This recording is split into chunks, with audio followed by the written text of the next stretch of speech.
Okay, we are back for our third and final episode in this very special limited series on In the Heights with the one and only Lin-Manuel Miranda and two of his longtime confidants and collaborators. In the Heights, writer and producer Kiara Alegria Judes and executive music producer Alex Lacomore. How are y'all feeling? Very good. Good to hear you again. Are you excited to now talk about this movie? Yes. I mean, I've watched it 6 times, and that's just because I keep wanting to show like my husband, and then I want to show my daughter, and then I want to show, I'm like, you guys, let's just watch it one more time. But Lynn, I don't think a lot of people know the long journey it took to making the film version of In the Heights. So where did the idea first come from, if you don't mind? I think it began, again, with the success of the show. I don't think anyone really thought of it seriously until, we kind of had an amazing year at the Tony Awards, which was necessary for the future life of the show. Because again, we're a show written by people nobody's heard of, starring, with the exception of Priscilla Lopez, people nobody's heard of. And so that seal of approval from the Broadway industry really kind of, it ensured the life of the musical on Broadway. And so, again, we got very excited pitches from Hollywood studios. Hollywood came a-calling. I'll never forget the meetings with Kiara when, these big fancy studios came to talk to us. And we signed with one of those studios. And in retrospect, I was so naive, and I'm so grateful for the learning experience that came with that first Hollywood go-round, because it went from, we'll do anything to make this musical into a great big movie. And again, around that time, Mamma Mia had come out, and it was this big hit. And it was kind of the first big return of the Hollywood musical. Now we're getting several a year, but it had been a dormant genre for a very long time. And Mamma Mia brought it back in a big way. And it went from, we'll do anything to make this musical, to, oh, but there are no Latino stars who test international. And that's really Hollywood code for, we're not going to spend money on untested talent. And it became this zero-sum game of, well, if this international Latina recording star isn't in your movie, we're not making the movie.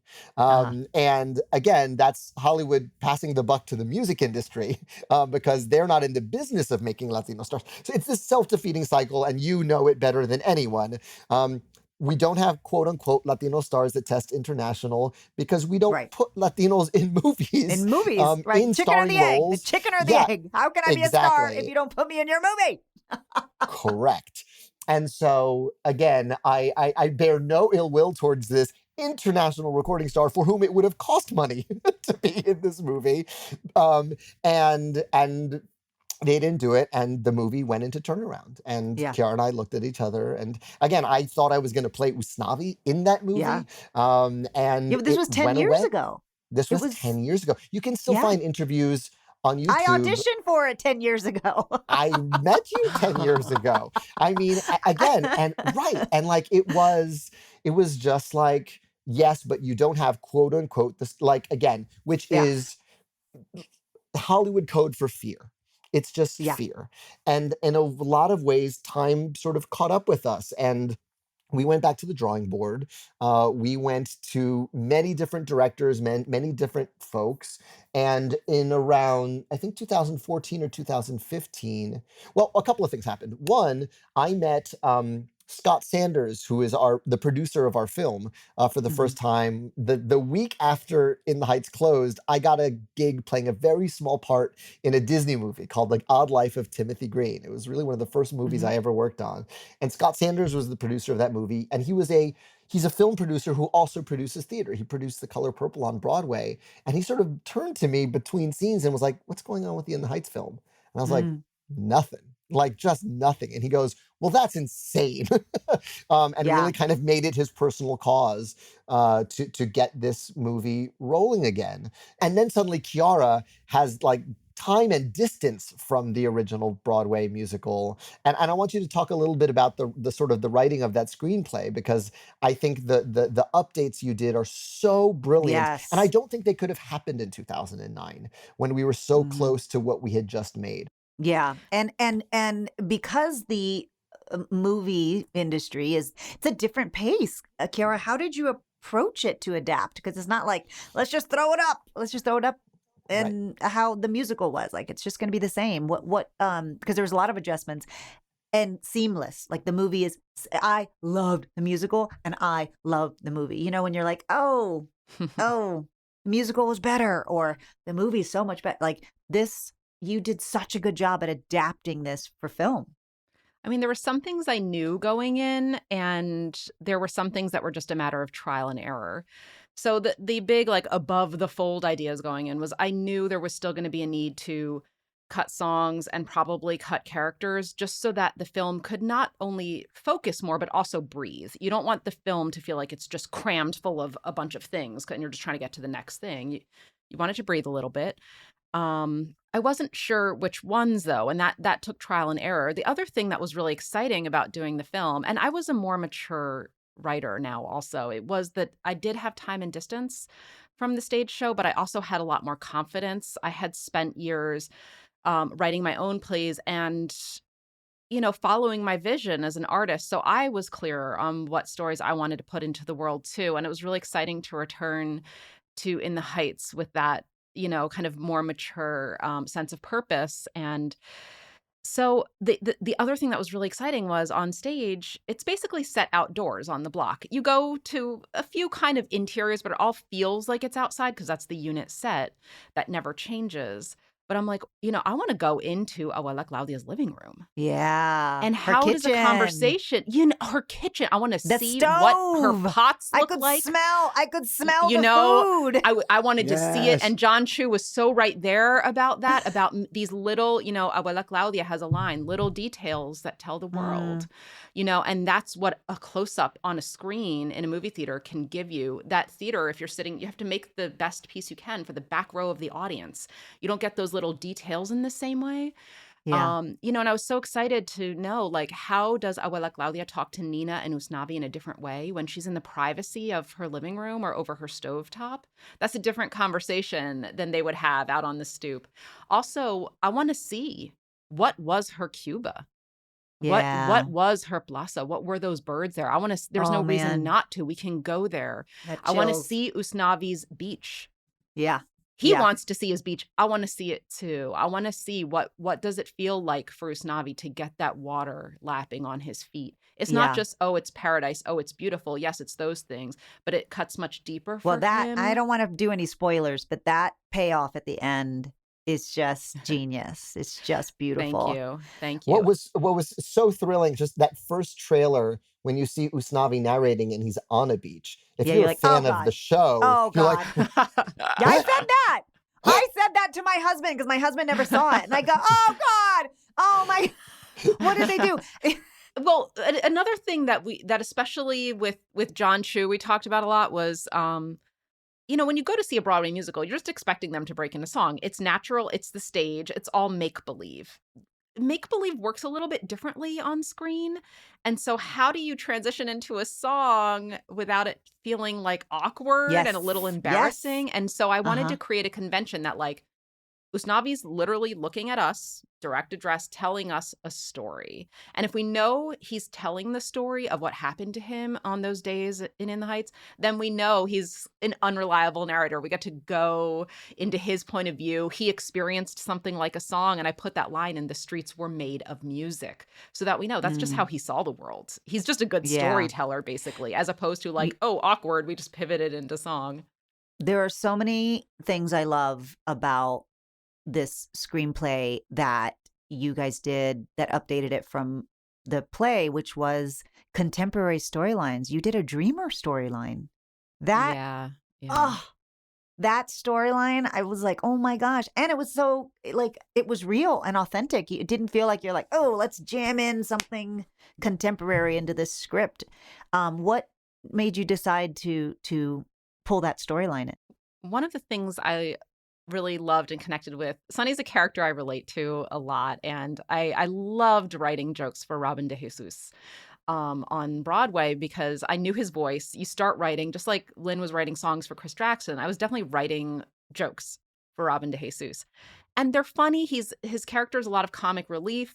But what he's joking about is like he's kind of a radical political visionary. He has a joke like, underage cousins of bodega workers unite. He knows about the history of labor movements in the nation and how Latinos were right there and central to those movements. He says, I'm the Robin Hood of El Barrio. He's talking about wealth distribution, and I was like, okay, that's fun. I love that. Let's dig deeper into what does Sonny think about what's happening in this nation right now? What does Sonny think about family separation? I bet I bet that cuts deep and hits him real hard and personal. So that was my way in. And then I started to explore that. And I thought, well, he and Nina might have some interests that overlap there. So what if we get them talking about immigration issues? What if we get them talking about family separation? How is that personal for them? Yeah, there was a big overlap with Nina and Sonny. So Nina is the character who goes away to college, doesn't have a great experience, and comes back. And Sonny is the younger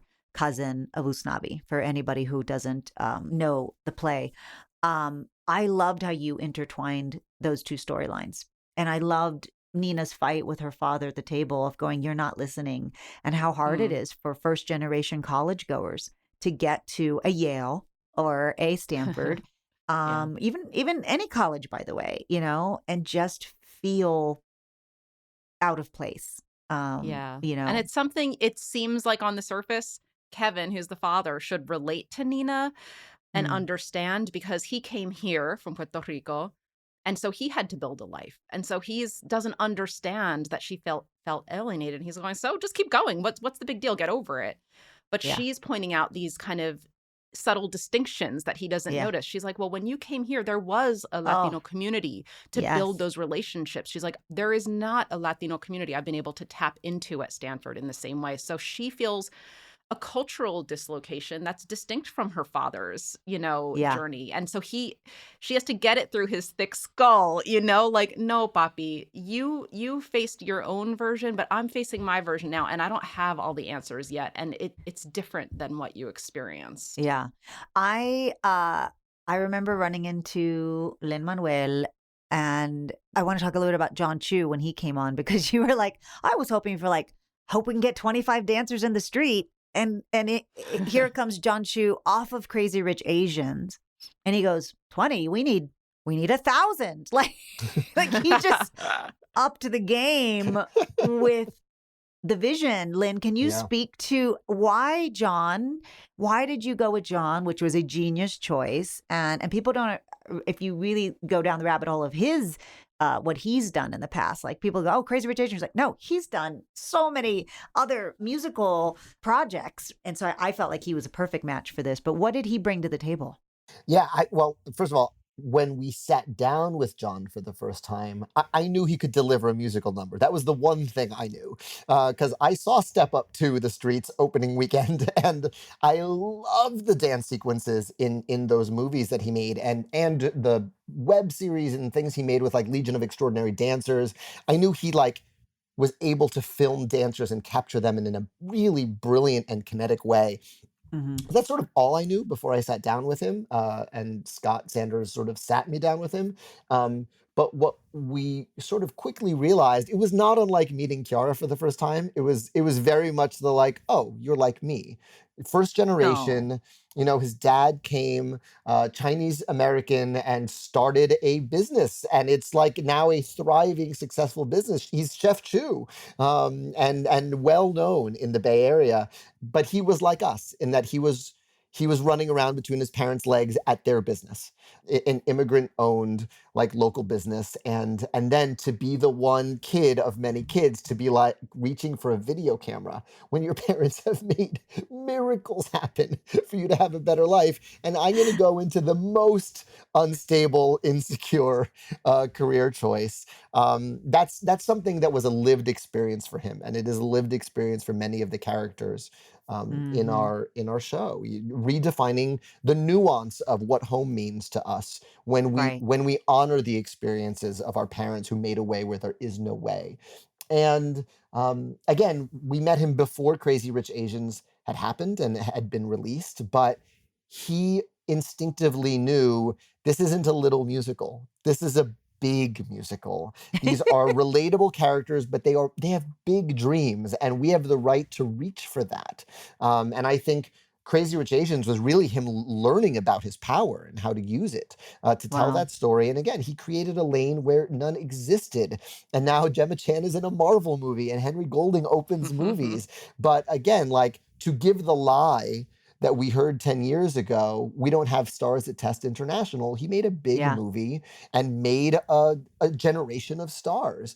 And Yeah. and I think that was the thinking that also went into this movie. Was we've got Mhm. stars, we've got Jimmy Smits, we've got, Mark Anthony for a day. Yeah. But we also have Daphne Rubin Vega. Daphne Rubin Vega, but we also have Leslie Grace, who Yeah. is a star in this corner of the world in the Oh, music she's so community. good. She's so And we have good. Melissa Barrera, who I don't Ah, know if you've seen, but has been killing it on 3 Mexicana. seasons of Vida.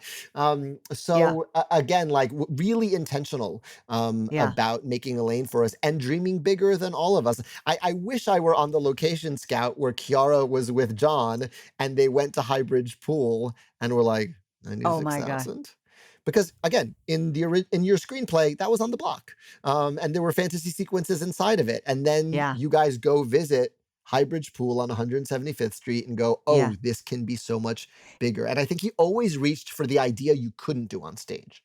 Oh my Um, gosh. That pool scene, y'all get ready for the best pool scene ever in the history of movies. Like, it was like such a nod to old film as well. And yeah, yet, it's like total Esther Williams MGM.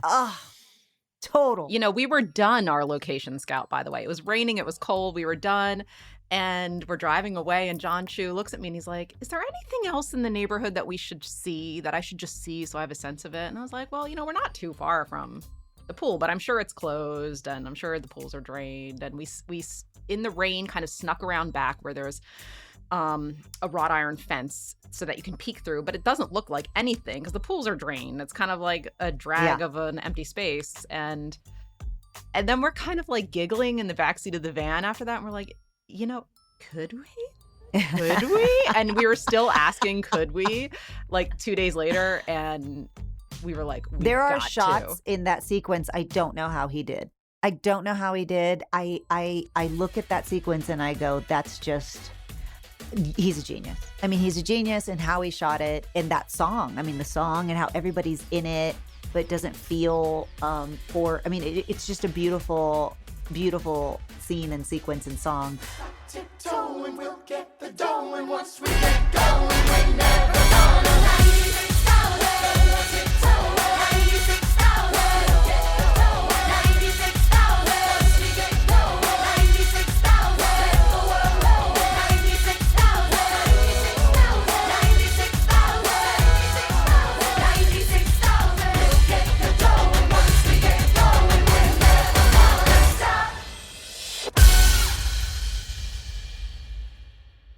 Can we talk about Anthony Ramos for 1 second? And Lynn, knowing that you're not going to be Usnavi, so to find Lin-Manuel's replacement, like I don't even know. There's you can't even fill your shoes.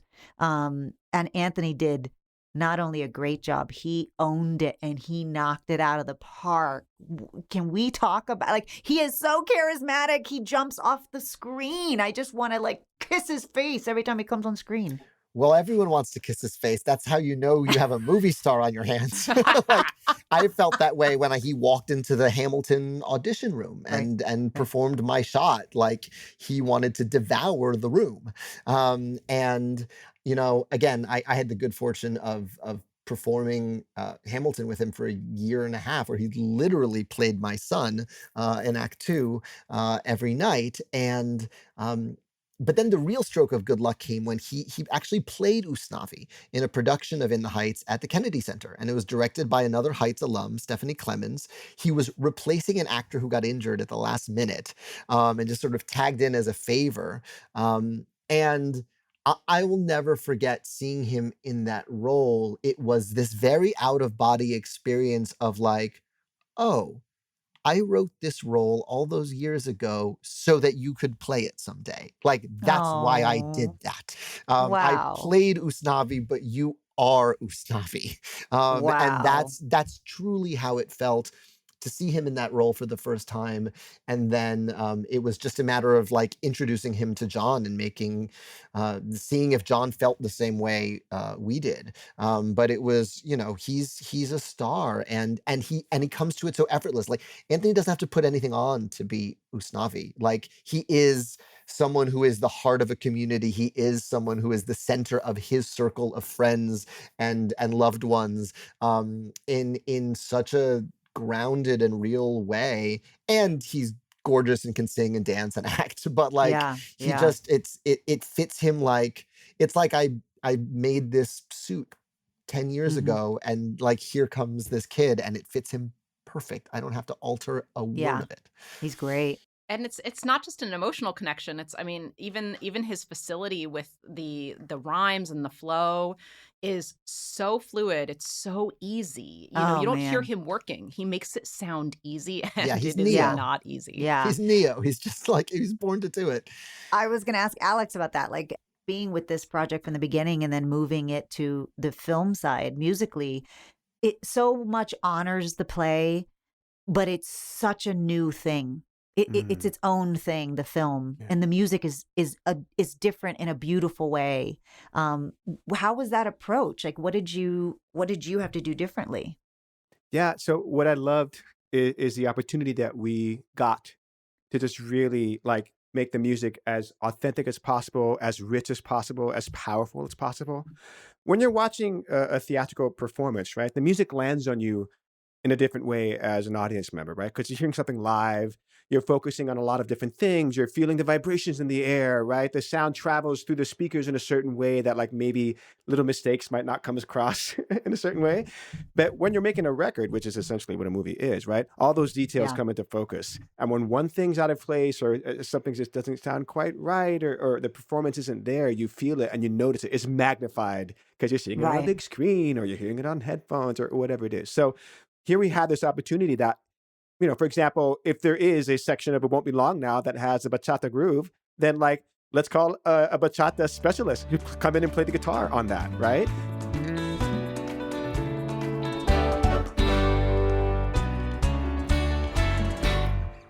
If there's Yeah. a certain Carnaval, like, we didn't have a cuatro in the orchestration in Carnaval because it's hard to find one guitarist who can play electric guitar, acoustic guitar, tres, and cuatro, and everything else, right? But okay, great. Let's get a cuatro player to play on that song because that's what the song needs.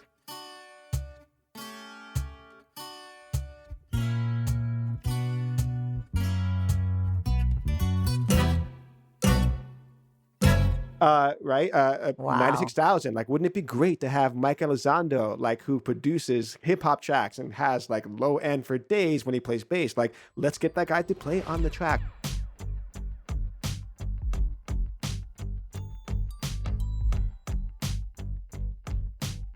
It was really like, we were like kids in a candy store, knowing Yeah. that we could really do whatever we thought the songs needed.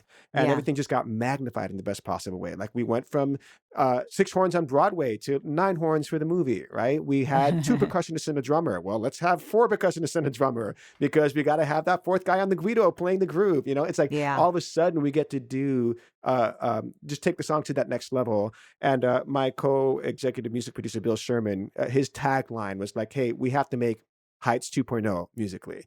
And that's what it really felt Yeah. like. It's just like, how do we just take it to the next level? And that's just on the track side, right? Because then on top Yeah. of that, you have all these amazing actors who sing their faces off. And that's what I love Yeah. about this movie. The actors you see Oh my performing gosh. on the screen are singing. I didn't know. I love Melissa from Vida. I didn't know she could sing like She that. sings And then beautifully.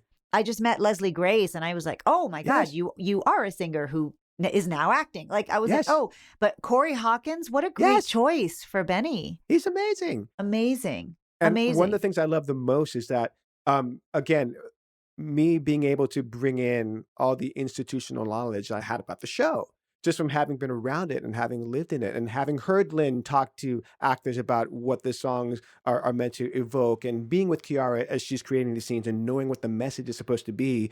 One of my favorite parts as the producer was being in the studio and talking directly to the actors to say, okay, when you deliver this sung line, I think it needs a little bit more of this undertone. I think it needs to feel a little bit more like this, so that the performance that they gave to that microphone felt like it had story, it felt like it had meaning, felt like it was lived in. And I just love being able to work on all angles, right? The tracks and the vocals and the mix and everything to get the song sounding in the way that I thought that the Yeah. songs needed to sound. And I Yeah. really enjoyed that part of the To process. the point where the actors are so at home with it that, you know, that number Champagne in the movie, they're singing live. You wanna stay? What? You could stay uptown, maybe save this place. Ha ha, very funny. And it's not like Sonny's got role models Role stepping up to the models. plate. Yo, what are you talking I'm about? just saying, I think your vacation can wait. Vacation, Vanessa, you left us too. And I moved down to West 4th Street. You can take the What are you 8. trying to say? You're leaving the country, and we're never gonna see you again. What are you trying to Get say? everyone addicted to your coffee, and off you go. Vanessa, I don't know why you're mad at me. I wish I was mad. That's one continuous live take Yep. with one very talented Steadicam operator, the Yep. whole number. And I think it's the 9th take. And again, like that's the Wow. level of prep and rehearsal, so that on the day we go, holy shit, we have a quiet day on location in Washington Heights. Let's sing it live. And they're able to do that. Oh my gosh, I did not know that. But like you said Yeah. about that song, like it became something else because the movie, you know, you could do it in film. So when you saw the final cut, because I cried. I think I cried 4 times just in the opening credits. Like just, I was like, this is beautiful. My husband's like, it hasn't started. I'm like, it's amazing. Did you feel like, were you happy with the final result and feel like, wow, this is full circle? I feel the same way about the movie, the way I feel about my neighborhood itself. Like there are so many layers of meaning and so many layers of my life envuelto in this movie. You know, you go from one, it's on location in the neighborhood we wrote the songs about. So there's the layer of seeing Nina and Benny sing When You're Home in the same park and playground where I was on my first date with my wife and we were showing each other our favorite parts of the neighborhood.